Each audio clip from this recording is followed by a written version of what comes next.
Bonjour, bienvenue sur Comment fait-on. Je suis heureux de vous retrouver pour une nouvelle recette.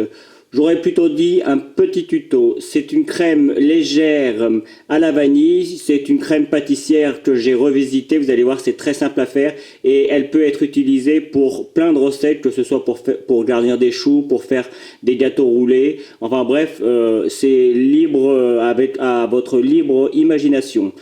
Vous avez les ingrédients qui sont sur la vidéo, donc place à la recette. Donc, pour la crème pâtissière légère, vous allez voir, il y a quelques petites astuces. On va commencer par battre un petit peu l'œuf et le jaune d'œuf.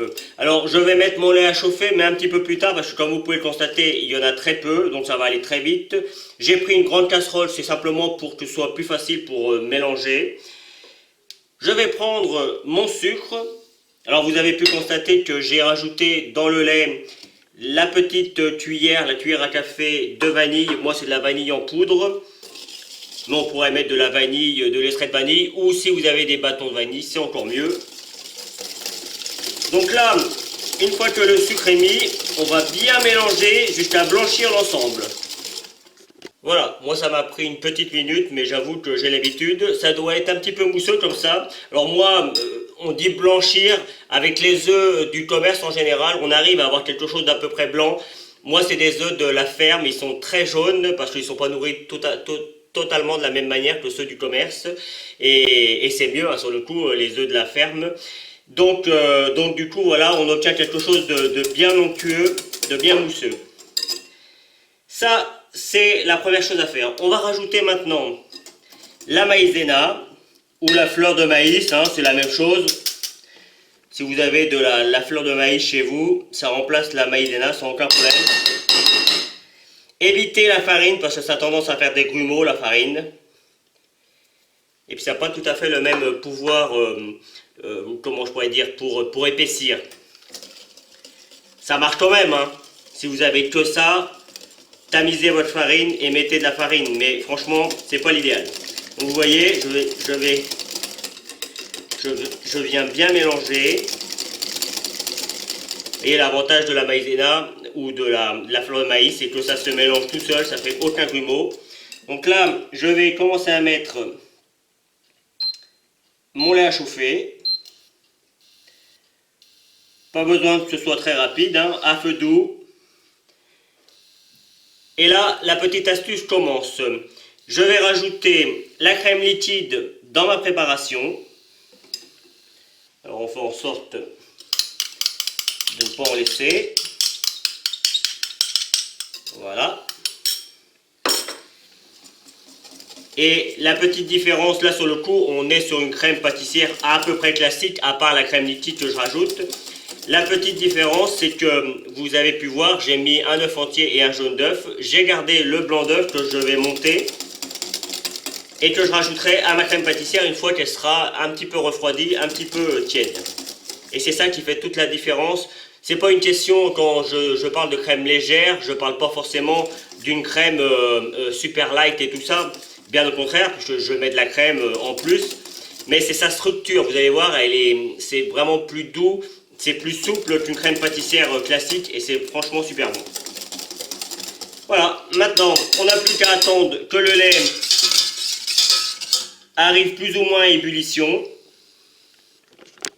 Mon lait commence à être chaud, je vais le transvaser dans ma préparation initiale. J'en mets pas tout de suite la casserole sur le feu parce que sinon le lait qui va rester va cuire. Je mélange bien comme il faut.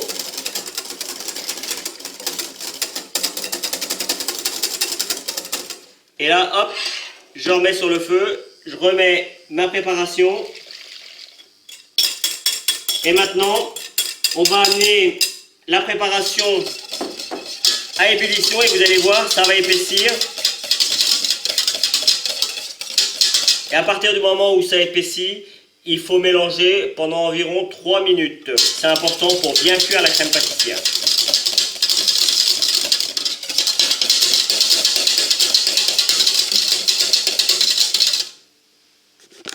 Ma crème pâtissière est maintenant bien épaisse. Et c'est à partir de là que je cuis 3 minutes. Et c'est vraiment important tout en mélangeant. Ma crème est maintenant cuite. Je l'ai mis dans un grand saladier de façon à ce qu'elle refroidisse plus vite. Et ma petite astuce, parce que bien entendu on ne pourrait pas la mettre au frigo comme ça et encore moins rajouter les blancs directement dans la crème chaude, sinon ils vont retomber. Donc là le but est de la faire refroidir. Si vous avez un congélateur, un grand congélateur, vous pouvez la mettre directement dans le congélateur sur une plaque. De cette manière ça va refroidir beaucoup plus vite. Moi sur le coup j'en ai pas, donc du coup je m'adapte. J'ai simplement vous savez les petites briques qu'on a pour mettre dans les glacières. Je les mets à côté et puis je mélange régulièrement. Je pourrais même presque les mettre dessus comme ça, si ça tient, hein. Il faut faire en sorte que ça tienne. Et puis mélanger régulièrement jusqu'à ce que ça devienne tiède. Et dès que c'est tiède, on peut le mettre au frigo. Et puis après, on n'aura plus qu'à monter les blancs et les ajouter. Évidemment, entre-temps, ça va prendre au moins un petit quart d'heure, 20 minutes avant que ça devienne tiède. On prend un papier film, on filme pour éviter que ça croûte. Allez, ma crème est presque froide. Je vais pouvoir monter mon blanc. Je rajoute un tout petit peu de sel, mais vraiment très peu, hein. J'en ai qu'un. Donc, le principe, je vous l'explique avant de mettre en route, parce que sinon ça va faire du bruit, c'est pas agréable.